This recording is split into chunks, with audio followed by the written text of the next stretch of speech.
Today, we are going to the poultry farms in the United States to see how the process of raising millions of poultry takes place in the vast grasslands.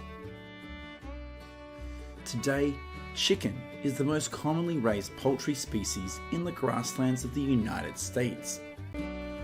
According to the USDA statistics, by the end of 2021, there are about 813 million poultry in the United States, of which chicken is the largest species with about 64% of the poultry, followed by turkey with 26% and duck accounting for only 0.04% of the total number of poultry raised in the country.